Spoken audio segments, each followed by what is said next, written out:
The House will come to order. Calendar for the day. The first bill on the calendar for the day is House File 140. The clerk will report the bill. House File number 140, number 1 on the calendar for the day, an act relating to education, the fifth engrossment. To the bill, the lady from Mille Lacs, Chair Erickson. Thank you, Mr. Speaker. I have an author's amendment at the table that I'd like to take up, please. There is an amendment at the desk. The clerk will report the amendment.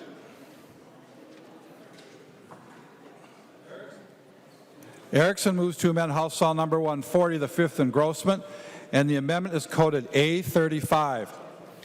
To the A35 amendment, the lady from Mille Lacs, Chair Erickson. Thank you, Mr. Speaker and members. The A35 amendment is basically a clarification. First of all, it changes the membership slightly in that the principals now will alternate between secondary and elementary. Excuse me, Chair Erickson. Excuse me. Members, please take your conversations to the alcove or the back room or out to the parking lot. Chair Erickson. Thank you, Mr. Speaker. I hope they don't go to the parking lot. I'd like them to hear this bill. So members, and of course, Mr. Speaker, the other change in membership would be adding a board-approved teacher preparation program provider. We think that's important. We have listened. As you notice, this is Amendment 35, so you know that we have been listening to all the concerns that have come along. We also delete some redundant language. We also make some specificity for allowing the board to determine certain teacher preparation programs, et cetera. So with that, members, I would ask you for your support on the A35. Discussion to the A35 amendment. The gentleman from Ramsey, Representative Mariani. Thank you, thank you, Mr. Chair and Mr. Speaker and Representative Erickson. I wonder if she would yield to a quick question. She will yield. The gentleman from Ramsey. Representative Erickson, so part of this amendment allows for instead of one elementary school principal and one secondary school principal, that the board will instead have one staff member of a board-approved teacher prep program. I think that's moving in the right direction. One of the concerns that was expressed throughout the process had to do with the dearth of higher education presence on this new board. This doesn't fully answer that, but I think it moves in the right direction. I'm wondering if you could say a little bit more about the importance or your desires for having access for higher ed individuals on this new board. The lady from Kennebec, Chair Erickson. Thank you, Mr. Speaker and Representative Mariani. We do think it's important to have a representative, a teacher preparation program on the board, and to do that, I negotiated with the principals about allowing their membership to be alternating. So we will have that staff member. That's been tradition, and that will continue, but we want to specifically mention that it's from a board-approved teacher prep program provider, not simply someone from higher education. Mr. Speaker and Representative Erickson and members, I think that's a good faith first step, good faith, and I think you're moving the bill in the right direction in that regard, and so I would urge members' support for the amendment. Discussion on the A35 amendment.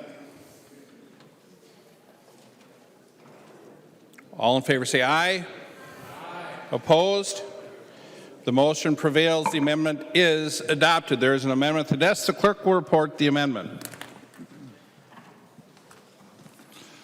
Mariani moves to amend House File number 140, the fifth engrossment as amended, and the amendment is coded A33. The gentleman from Ramsey, Representative Mariani. Mr. Speaker, members, I would so move the amendment. Members, what this does basically, first of all, let me just say we haven't talked about the bill, but I think the bill contains a number of important reforms for the governance and oversight of our teacher licensure process in the state. I suspect Chair Erickson will speak more about that as we get to the third hearing. And I think that, so therefore I think there are some very important pieces that are moving forward in this bill. Having said that, there are a number of pieces that cause me concern and a number of other individuals as well. And I think the way we're going to answer that partly will be based on what your philosophy is relative to the expectation of a professional class, and particularly a professional class that's entrusted with one of the most important things that we're asking people to do in our society, which is to guide the instruction of our young in our K-12, E-12 system. One of the provisions, without getting too much detail into the bill, that occurs under the language before us is that it really does make it quite simply, in my opinion, too easy for an administrator to hire less qualified people. So we have a tier licensure system which I think has a good logic behind it. The Office of Legislative Auditor had recommended that we consider a tier licensure framework to our teacher licensure frame in our state. And so there's a tier 1, 2, 3, and 4 system with lesser credentials, I would argue, relative or applied to the tier 1 and tier 2s, and higher credentials and expectations in the tier 3 and tier 4. The bill, however, in my opinion, makes it too easy for school administrators to immediately jump to a tier 1 or tier 2 recruitment and placement without demonstrating to the public that they have striven to place the most qualified individuals in the instruction of your children. And of course, those would be those who fill the tier 3 and tier 4 requirements. And so why not actively ask administrators to, at the very least, make a good faith effort to recruit those higher qualified individuals first before they move to recruiting tier 1 and tier 2. And so members, you know, what this amendment does basically is it requires that be the case, that in filling positions, school administrators must demonstrate an effort to recruit tier 3 and tier 4 before moving onto recruitment of a tier 1 and tier 2 instructor. It's about making sure, members, that we have the highest qualified, the highest prepared, the strongest professional in every classroom, in every district across our state. That's how we do honor and justice to our young people. That's how we ensure the academic outcomes that we expect of the system. That's how we make a stronger Minnesota. And so, members, I would ask for your support of this amendment. Discussion to the A33 amendment. Discussion. The lady from Mille Lacs, Chair Erickson. Thank you, Mr. Speaker, and thank you, Representative Mariani. I know this is something about which we've had discussions, but I think we need to think in terms of what the expectation has been of our hiring units, primarily our school boards and our teacher hiring pools for the last 20 years. Because districts have, over the years, been making decisions when there is a teacher shortage, and they've made that decision based on their needs. And so to almost insult them at this point and suggest that they don't have the knowledge and the skills to ensure that they have the best possible candidate in the classroom so that we have another great teacher before our students, I think is something that a pathway down which we do not want to go, because we have that faith and trust in these elected officials. Representative Mari, keep in mind that your school district is hiring a superintendent. I think it's next week. I don't think we would put into statute what we expect that superintendent to be. And I think that board, to which I'm sure you've had many discussions, has the knowledge and the skills to make that hire. But but also to make hires of what now will become Tier 1, because I track St. Paul, and I know you've had over the years many community experts, or you've had many waiver teachers, or many on variances.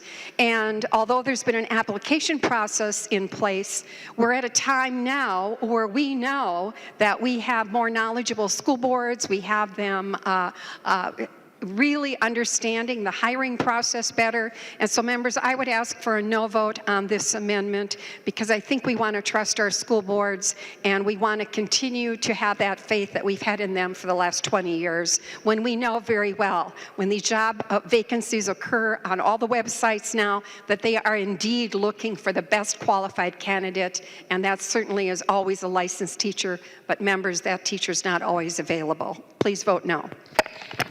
Discussion to the A33 amendment. The lady from St. Louis, Representative Sandsteed. Thank you, Mr. Speaker.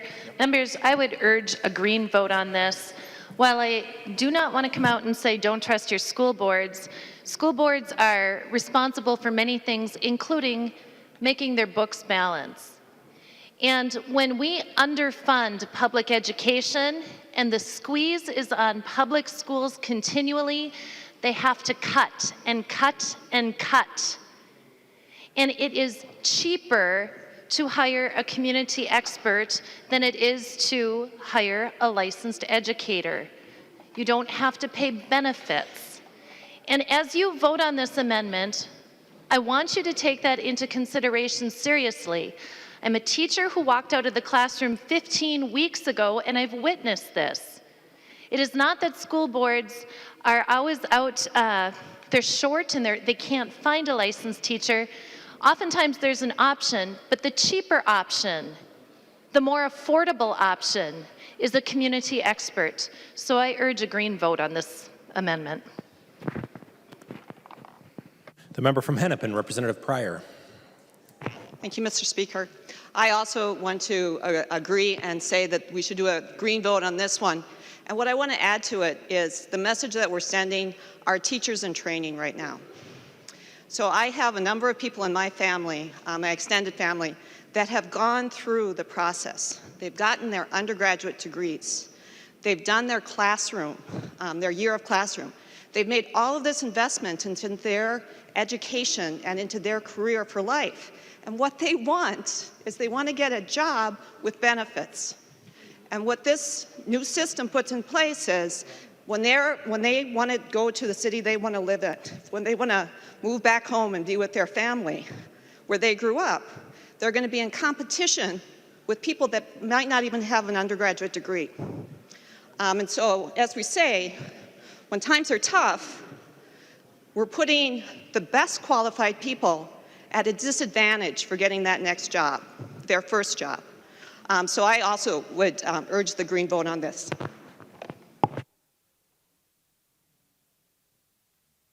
Further discussion. The member from Ramsey, Representative Mariani. Thank you, Mr. Speaker. And members, I would encourage your support for this amendment. It's not offered as a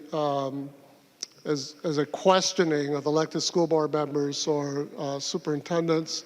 And by the way, members, and Representative Erickson can correct me if I'm wrong, I think that this framework would apply for our public charter schools. And you know that I'm a supporter of charter schools, but frankly, they don't have elected school board members, so they don't have superintendents. And yet they're part of the education ecosystem. So if you're going to bring in professionals into that system, they're eventually going to wander, potentially not wander, but journey into our regular public school system. And they would have been chosen initially, arguably, over someone who is frankly better prepared, and yet now they've stocked up, a few years of instruction in that system, and then be able to move effectively into the regular public school system. But members, really the bigger point here is that why not? Why not have the best prepared professionals as defined, frankly, in this framework? Representative Mariani is not defining it. It's defined in this framework. That's why we have a tiered system here. Why not place the best prepared folks in front of your children? why not do that if you have the ability to do that? I totally get that's not always possible. We're a big state, a lot of different dynamics out there. Representative Erickson is correct. We've used community experts for a number of years to answer that question when it's just simply not possible, and yet we're still looking for a level of competency. The whole point here is don't default to that as your first move. And frankly, all the amendment asks is to the extent possible. Our expectation would be to the extent possible. So that's a recognition of the different dynamics that are around the state. To the extent possible that we would ask a school district to fill a vacancy with a Tier 3 or Tier 4 before just simply jumping into a Tier 1 or Tier 2. And those tiers do have a purpose. I would argue that purpose should not be at the expense of our higher prepared individuals. What parent in Minnesota would not want that for their student? And so, Representative Erickson, you've got a bill that I think I want to certainly work with you, work through. I think there's a lot of good issues in the bill, but I think this is a really critically important point. And so, Mr. Speaker, I would ask for a roll call on this amendment. A roll call has been requested. Seeing 15 hands, there will be a roll call. Any further discussion on the amendment? Seeing no further discussion, the clerk will take the roll on the amendment.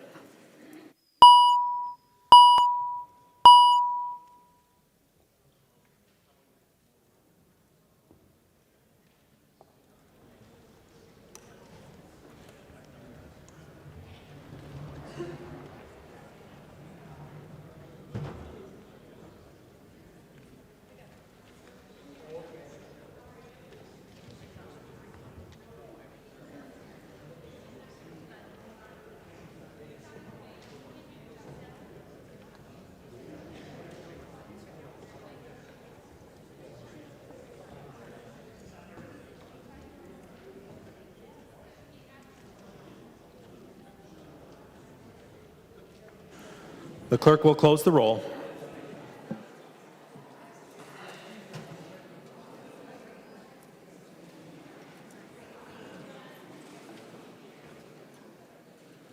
There being 59 ayes and 70 nays, the motion does not prevail and the amendment is not adopted. There are no further amendments at the desk. The clerk will give the bill its third reading. Third reading, House File Number 140, as amended. Third reading.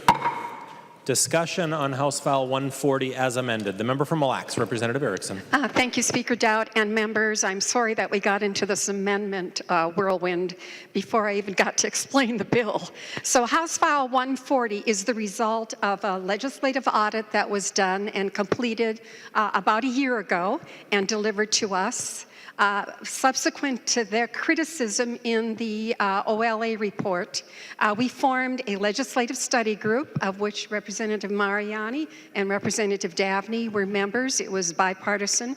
Representative Loon on this side, as Representative Christensen was as well, including yours truly. And then we had Democrats and senators, Republican senators as well. And we met for 5 months and listened to hundreds of stakeholders giving us ideas about what a new governance and a new way to license should look like. Because the OLA report had definitely said we need one entity. Presently, the Board of Teaching makes decisions, as does the licensing division at the department. And with so many requests for licensure from either in-state candidates, out-state candidates, those moving in, so much confusion resulted that the OLA audit realized that we must have one entity. But we also did make a decision to keep the Board of School Administrators separate, although they will have to contract to have their licenses issued for administrators. So those were two of the recommendations that we worked toward on this bipartisan group. The other was patterning after the OLA report to have a tiered system. And we wanted to keep it simple, keep it 4 tiers. And interestingly, when I met with the commissioner last week, she wants Tier 4 to be even more robust. So I think in conference committee, we're going to have some really good discussions. And I would say even the governor's council is interested in a more robust Tier 4. Do they have questions about Tier 1? Some, but Tier 1, you have to realize that current law has no minimum requirements for a community expert. We have a bachelor's of arts degree, we have associate's degree, because we know that many of those who now serve as a community expert actually are in the career and technical educator field. And they come with associate's degree. And then we have the professional credential. We allow 3 requests for that license. On the 4th, the Board of Teaching has to promulgate rules, and if they don't, then the request is adhered to. So we have tightened that. Tier 2 is actually the assent to a full license. And so the requirements set down in Tier 3 really move us in the direction of a licensed teacher. Tier 3 then ups that 1 more, and Tier 4 then is our highest. And the commissioner told me she didn't think anyone should start in Tier 4 when we adopt this new proposal. So I think we're going to have some really interesting conference committee discussions, considering the fact that she likes this tiered system. As I said, she has questions about Tier 1 still, but Tier 4, she really wants to elevate that. So members, this is basically what is found in the bill. We have that we're very proud of, because this has been a team effort. My team administrator, Andrew Hasek, has been very instrumental in helping me with this, as has Representative Loon, Representative Christensen, as members of the Legislative Study Group. Senator Pratt, of course, carries this in the Senate. But members, what we were striving for as well, which came out in the audit report, was we have a really messed up section of statutes in regard to licensing teachers. No wonder they can't figure out how to get a license in Minnesota if they're from out of state, because you cannot read our statutes and make sense of them. And we have all sorts of different labels, which is why we kept the tier system very simple. You can't be naming 5 or 6 different kinds of license, maybe for the first time, and thinking that a candidate can figure that out. So with the help of our new nonpartisan House researcher, Christina Pera, we were able to reorganize these sections, simplify them. I told her I want them to be readable, understandable, clear, transparent, and accountable. And she fulfilled all those requirements in working with us and working with Senate Council. And so it's a product that we're very, very proud of. And I hope that all of you will be. I know that there are some sticking points in some areas, but members, to suggest that we're not going to have the best qualified candidate in our classrooms is absurd, because school districts are always looking for the best candidates for their young people, for their children, for their high school students, for their career and technical educators. They are always doing that, and I don't even question for a moment. I know that the MSBA website is applauding this fact that I've been talking about. School boards really should be taking this seriously, and that I respect that, and they really look forward to working with us on this issue. So members, with all of this said, I hope that you can support House File 140 and look to it as the future of a new governance system in Minnesota and a new licensure system. I was a Board of Teaching member in the 90s. In fact, I was a board member when we adopted the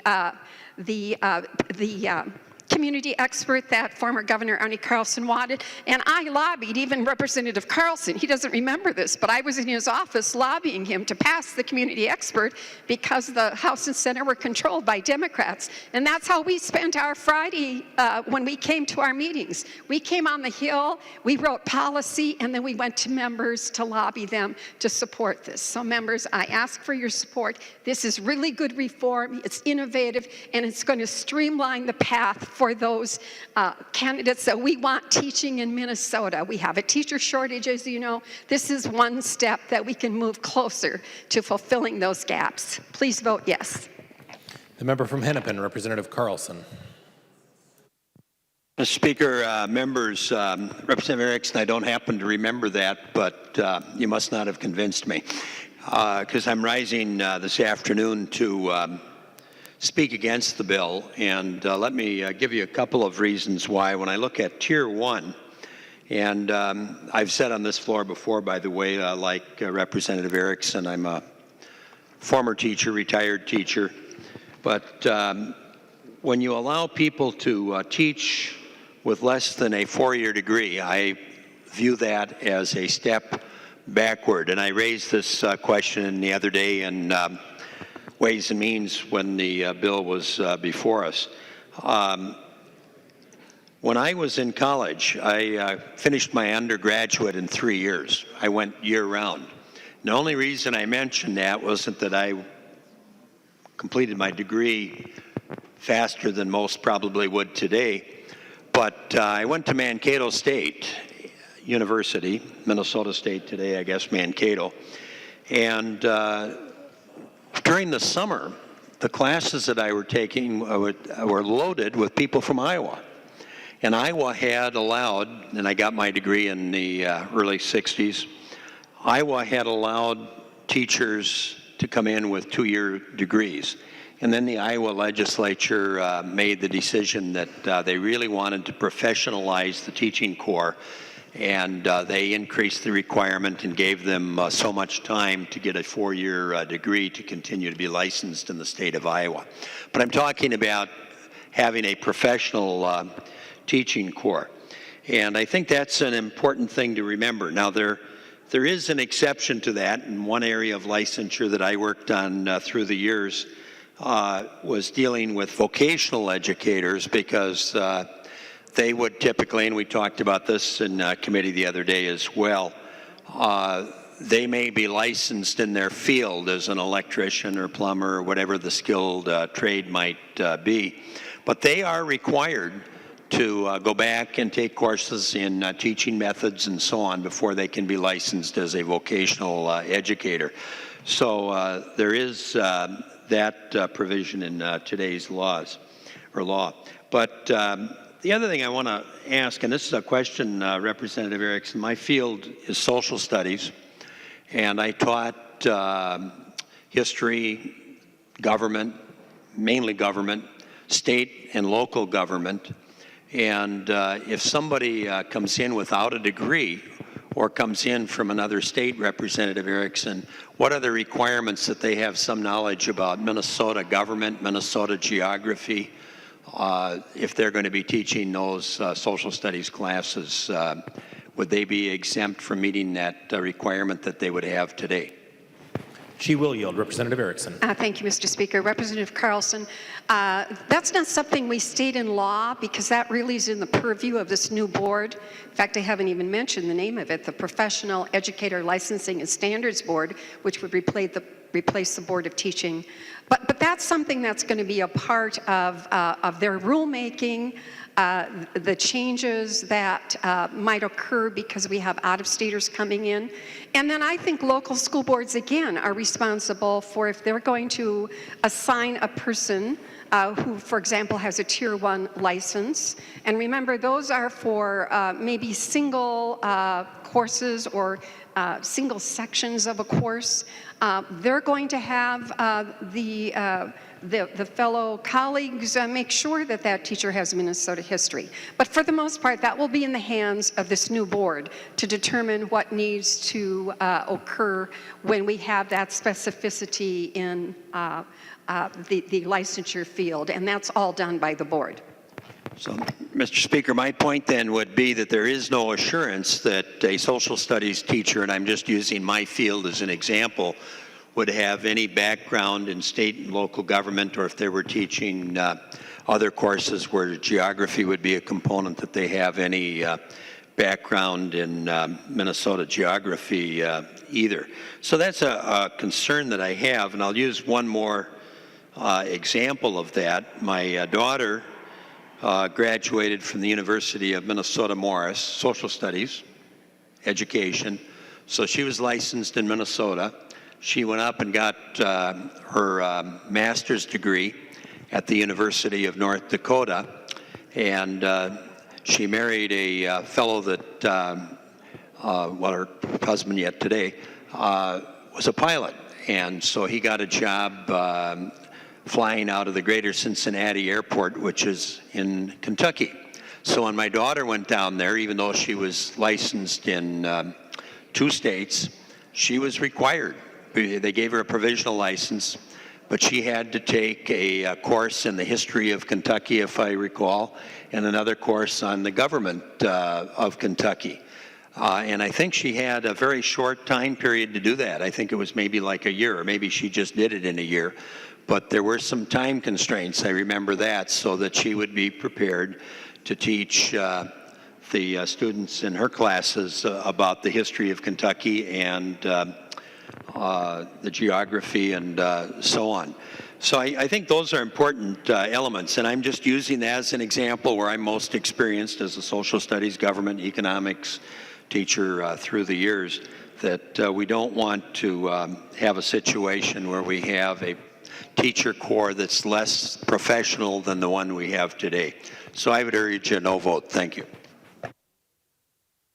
The member from Mille Lacs, Representative Erickson. Thank you, Mr. Speaker. And Representative Carlson, if you look at all of our tiers, we have, as always, one of the options, and that's to take upper level division credits in relevant content area. And if a school board sees that a candidate has a lack of knowledge in an area and they're thinking of hiring that person, I think they're going to make the requirement on that candidate that he or she is going to have to take some courses in that content area, and that in fact is one of the menu items that's offered for both Tier 1 and Tier 2. So I think we could solve this problem easier than you're making it sound. Further discussion on House File 140. The member from Ramsey, Representative Mariani. Thank you, Mr. Speaker. And I'm wondering if Representative Erickson would yield. She will yield, Representative Mariani.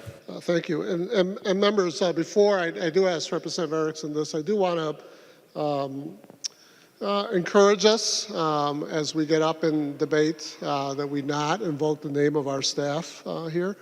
It's got to put them in an awfully uncomfortable position. We're the ones making these decisions, and we direct them what to do.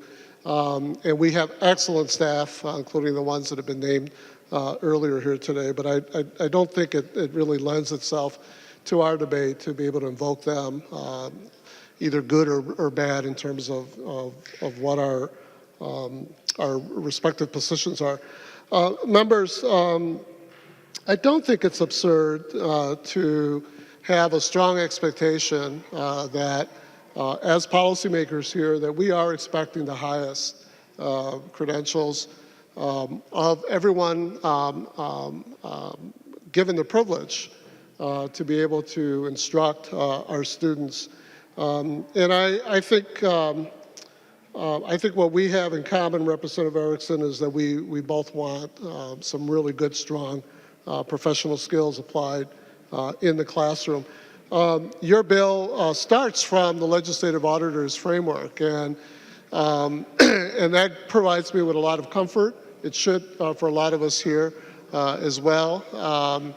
As I look back at the years that we've done legislating here that I've been involved in, legislative auditor often provides us with a powerful objective frame in which to shape our bills. And that's why I think there are a number of really good provisions in this bill that I would hope we're able to go forward. I do continue to have my concerns. I'm wondering, Representative Erickson, just a few questions. One of the things that's required for a Tier 1 or Tier 2 license, which are one-year licenses that can be renewed, is a sort of a menu, either-or menu on the part of the administrator making the decision. So, for instance, for Tier 1, there's a BA or an AD or sufficient professional credential, plus meeting some conditions off of a list that includes things like the human relations course. I'm wondering, Representative Erickson, if you could tell us what your definition is, because I think it's important to have this on the record here, because I'm not sure I know what a sufficient professional credential is. It seems to me that that's language that really ought to be much tighter than that. So I'm wondering, Representative Erickson, if you can tell us in your mind what a sufficient professional credential would be that option to either a bachelor's degree or a 2-year degree. The member from Mille Lacs, Representative Erickson. Thank you, Mr. Speaker, Representative Mariani. And I do want to thank you and Representative Davnie and former Representative Urusso for your contributions to the study group and to our meetings since. I have really appreciated that. In regard to the professional credential, the department has laid out a number of, I shouldn't say laid out, has listed a number of professional credentials that are recognized in Minnesota. And so it would be among that group that is listed from the department. You can find that on their website. It's a recent publication, but the commissioner has issued that. And so those professional credentials would fall under that listing. Thank you. Representative Mariani. Thank you, Mr. Speaker, and thank you, Representative Erickson. I think if this bill moves forward, it may be wise for us to be able to capture those in state statute as opposed to just in debate referencing what those might be, so that there is a clear direction both to those who are making the hires as well as to the public, what we mean by sufficient professional credential. Representative Erickson, if you would yield for another question. One of the requirements that pops up consistently through the 4 tiers is the option of completing the human relations course. And so one, I want to acknowledge that the bill before us calls that out. However, the human relations course is not a hard and fast requirement in terms of the Tier 1 and Tier 2 credentialing. And as I mentioned earlier, I think I did, those tiers can result in the interplay between those two of having an individual in our classrooms, a professional individual in our classroom for up to 8 years. And members, it seems to me that 1 year, frankly, is too long for a professional to be in our classroom without the requirement of participating, of having acquired the skills and knowledge that are presented in that human relations course. 8 years is certainly way too long. And members, just so that we're clear about what that means, the human relations course, as you know, we currently have about a third, 30% of our student population in our state of not quite 900,000 young people. A third of those come from or are students of color or American Indian students. That means that they are part of communities that have cultural differences that are distinct from what our state has been accustomed to for well over 100 years. And that growth has happened spectacularly fast. 20 years ago, it was less than 1 in 10 of our students. So we have this fast-growing diversity of students. And the body of evidence out there, members, of good research, empirical studies, have consistently and are consistently coming in with the importance of our professional teachers to be able to have the effective skills to work with a diversity, a racial and cultural diversity of a student body. I think the evidence is quite overwhelming, and it's actually tied to even a bigger body of evidence that talks about what a fundamental skill it is for a teaching professional to be able to have the skills to build powerful relationships with their students. And so, but nonetheless, under this scheme, under this framework before you, that human relations course is not a required exposure for professionals who are going to be licensed under this tier licensing system. I think it should be. And I'm wondering if Representative Erickson would perhaps share a little bit, and we can continue this conversation beyond this if the bill goes forward, a little bit about her thinking relative to the importance of the human relations course as a requirement for all of the tiers in this licensing system. She will yield. Representative Erickson. Thank you, Mr. Speaker, and Representative Mariani and members. The Human Relations course is in rule. It's not in statute, although we've referenced it here in House File 140. If a candidate chooses to take the Human Relations course, our team believes that they're considering a pathway to licensure. No questions added because it's in rule and it's going to be required through rule and not statute. The fact that we have cultural competency in law, I think today, members, is maybe even a stronger statement about what we expect of our teachers to understand and know about the different students in their classrooms. So the Human Relations course is an opportunity to take a 3-credit course to study a variety of ethnicities, to hear from special speakers, to understand some of the intricacies of the culture. But I think the fact that we have culture competency defined in state statute is just as important, if not more important, for our teacher candidates. And as I said at the outset of this comment, if a candidate chooses to take human relations in Tier 1, I think that they're checking out to see what it'll be like to become a licensed teacher through the pathways that we provide. The same is true in Tier 2. In Tiers 3 and 4, it's, of course, a requirement that's set in rule. Representative Mariani. Thank you, Mr. Speaker. Representative Erickson and members, I think this is an area that needs some work. Frankly, it's so important that at some point, and it's beyond our scope at this point, but at some point we may want to build that into statute.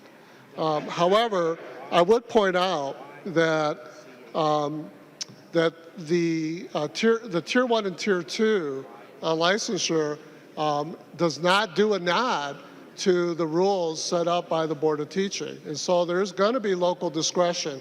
I would certainly hope that all our local school districts are going to be asking for that credential, for that exposure, for that skill set from folks that they want to place. Thank you, Mr. Speaker. That folks that they want to place in Tier 1 or Tier 2. But members, again, I think it's so important, and we clearly are prescribing right now in this bill what the parameters are of all these tiers. It's so important that I think we ought to make that a requirement of all the tiers. And so I think there's work that needs to be done here. I'm wondering if Representative Erickson can yield to another question, Mr. Speaker. She will yield.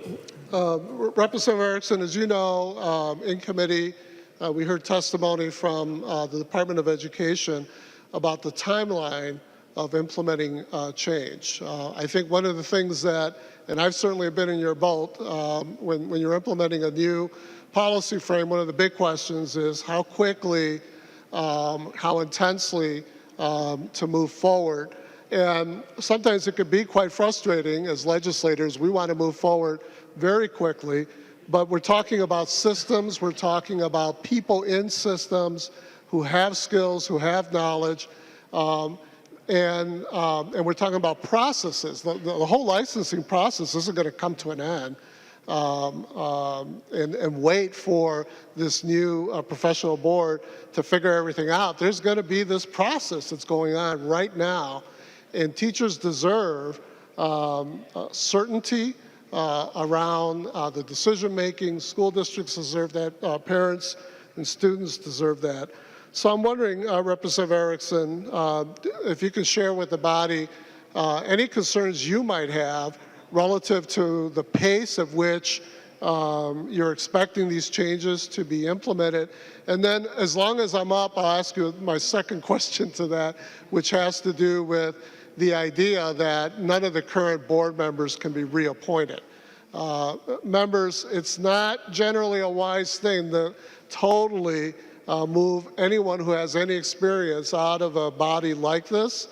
Even if you're not going to renew them, I think it's critically important that you have experience sitting at the table. The board, I think, has been very forthright in working with the chairperson, with the rest of us, in terms of wanting change. It seems to me that not renewing any of these new board members right now and then expecting an immediate change is probably setting us up for quite a mess in the whole licensing process. I'm wondering, Representative Erickson, if you can share your thoughts on why you feel that we can move this quickly with a whole brand new cast of characters. Representative Erickson. Thank you, Mr. Speaker, Representative Mariani, and members. I am concerned about the timeline, but I think those are discussions we need to have in conference committee. The Senate has a few different dates in place, and that's a robust discussion that needs to occur among conferees, and then to hear input, because I really have not received any input on the timeline at all from anyone on the outside. No one has raised that concern. The commissioner and I did discuss it last week. She is a little concerned. I wouldn't say she's concerned about the board being dismissed, because as she told me, we have a lot of dysfunctional boards, so I guess maybe she considered this one dysfunctional already. Nevertheless, we have, coming from the department, and she's very proud of those who serve in her licensing division, although Nils Onsted will not continue on because he's going to become a superintendent in a rural district. But other staff that will proceed come with great knowledge, and I know she's very proud of that. As far as a new board, remember the present board was sued and also found in contempt of court because they did not follow through either on what was specified in statute or because they violated their own rules and laws. So yes, we'll discuss in conference committee the timeline. Will I be concerned about a creation of a brand new board? No, because as I said to the commissioner and also to the governor's staff, the governor has the opportunity to appoint past members who have been just stellar on the Board of Teaching, who treated the board much in the same way that the board was respected in the days when I served on it, as a professional board that concentrates on teacher preparation, prepares licenses, and doesn't obscure their schedule with unnecessary paperwork. And so I think that we'll be able to look to the governor, offer some names to his appointing official, and get off to a really good start and do a clean sweep, because we're creating a new governance model.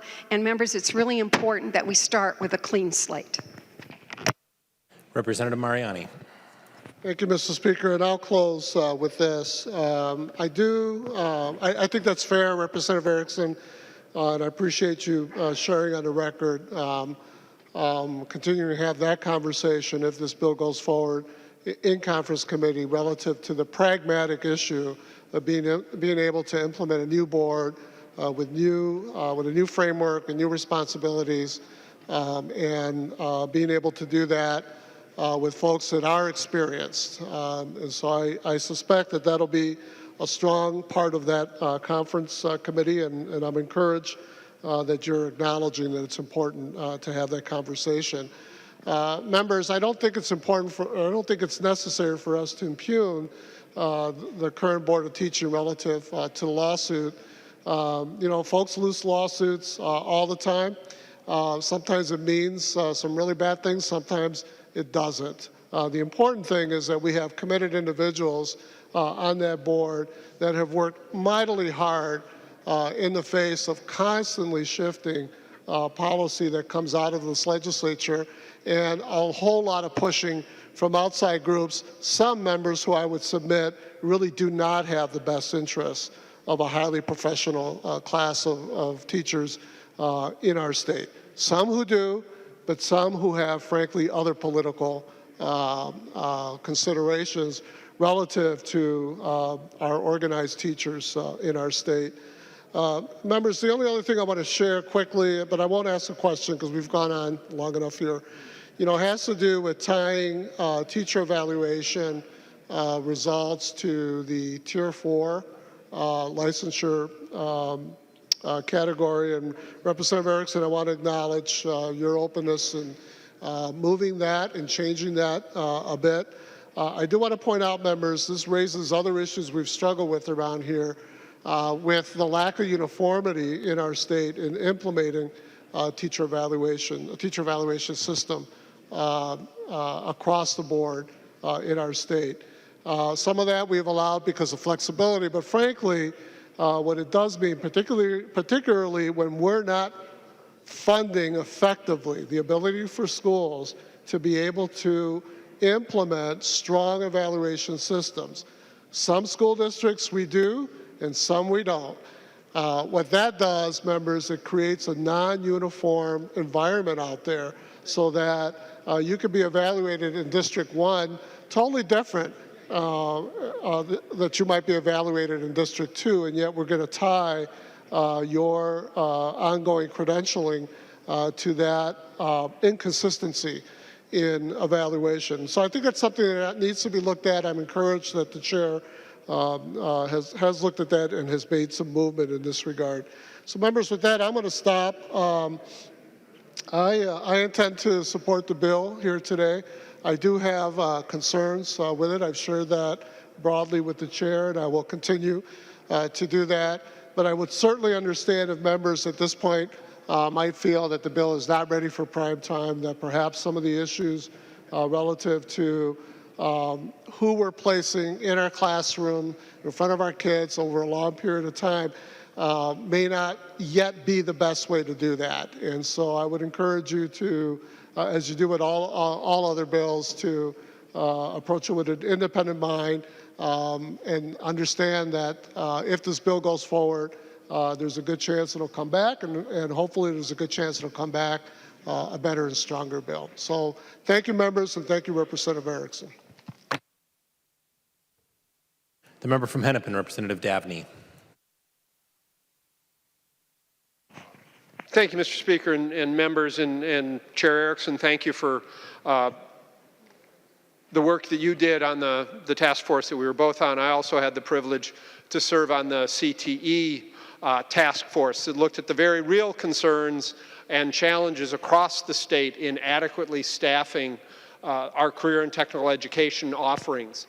This is an area, members, where Minnesota has backed off over the years, and I would suggest to the detriment of both our students and to our employers, because there's a lot of students out there who want to do work with their hands, who don't want to hear about college being necessarily a 4-year experience after high school, but want to get out, want to get their hands dirty, want to do real work, and our employers are desperate for folks with those skills. I appreciate, Representative Erickson, you're including elements from that group's report. I think it's a challenge for some of us to think of someone entering the teaching profession without a BA degree, but with that professional credential in that area of CTE expertise. I do share Representative Mariani's concern about definition. I do also think it needs to be narrowed down to the CTE area, and I don't think that's clear in the bill. I'm also concerned, we talk about needing teachers with the highest credentials. The bill doesn't always get us there, however. In the bill is an allowance for someone to teach with never having done student teaching, with never having stood in the front of the classroom, never having had to develop a lesson plan, never had to work with a group of students, never having had to learn how to manage a classroom for education. As a parent, I wouldn't want that person teaching my child. They're simply not prepared. As a teacher, I wouldn't want that person in the classroom next to me. So I would hope that when this bill comes back, assuming that that's what happens, that glaring concern and glaring hole in the bill gets fixed. I also have a concern that this legislation may pose a real threat to licensing and retaining teachers in immersion programs. We have many districts across the state that provide Spanish immersion, Chinese immersion, Japanese immersion. Well, I don't know about Japanese, but Chinese immersion is very popular. There's even some Ojibwe immersion programs. I think there are elements in this bill that would threaten the ability to recruit and retain teachers in those programs. They're important programs. They're popular programs. They prepare our children for the 21st century, and threatening them as this bill does, I question. So, members, there are some good, some strong provisions in this bill. There's also some areas of real concern that I hope, when this bill comes back, come back in a very different way. Thank you, Mr. Speaker. Excuse me, the member from Hennepin, Representative Hortman. Thank you, Mr. Speaker. Members, in Minnesota, we know that we don't have enough teachers, and we absolutely have to work to solve that problem. But what Republicans are proposing this bill could actually make the teacher shortage worse. Part of the cause of the teacher shortage is the relentless Republican attack on public education and on our teachers. Just a few days ago off this House floor, Republicans voted to underfund our schools, again, which could cause teacher layoffs across the state. Republicans use teachers and our schools to score political points year after year. This year, Republicans are prioritizing private schools and cutting pre-K across the state. They propose bare bones funding and then, no doubt, will tout the fact that after Governor Dayton finally gets his way, schools will get a simple inflationary increase. This isn't good enough. It's not good enough for our teachers, and it's not good enough for our children. If we want to attract more teachers and encourage young Minnesotans to enter the profession, Republicans need to quit attacking public schools, quit cutting school funding, and quit belittling the profession of teaching. Minnesotans value education, and they expect qualified teachers in Minnesota classrooms. Members, please vote no. Further discussion on House File 140. The member from Mille Lacs, Representative Erickson. Thank you, Mr. Speaker, and these should be the closing comments for House File 140. Members, we've been at this for between 8 and 9 months. I don't think it's very often in this legislature that we have something that's been vetted so many times, that is a fifth engrossment here on the floor, and has had input from hundreds of stakeholders. School boards are looking for flexibility. I respect them. The governance model here is teacher-led. We honor teachers, and they will lead the governance. I visited with some college students 2 weekends ago who had heard about this bill and were so excited as new candidates entering the field that there was going to be a promise for them for the future of a simplified, clear, understandable system. They were so excited to read through the bill and find out they could understand it. And so for that, I think we could look forward to candidates coming into our profession, my profession, and being excited about moving forward, because now they have a statutory section. They have statutory sections that actually are understandable, that are clear, transparent, and have accountability to them. And members, in regard to the teacher evaluation, the teacher evaluations across the state have improvement plans. What this says for Tier 4 is that they're not in an improvement plan. We honor the differences among teacher evaluation plans. We specifically, the governor and I, and the former Senator Jen Olson, specifically visited about making sure that these could be individually designed. Members, this is a really good reform, and I hope that you can all vote yes. Seeing no further discussion, the clerk will take the roll on the bill.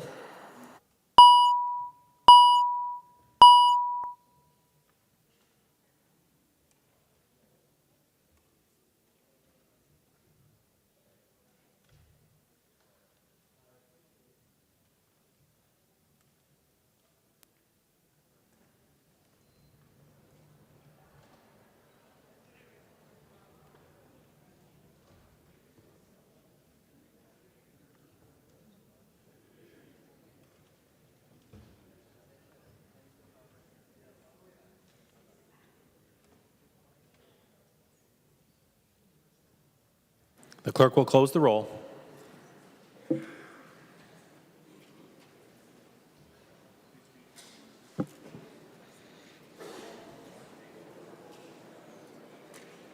There being 76 ayes and 55 nays, the bill is passed as amended and its title agreed to.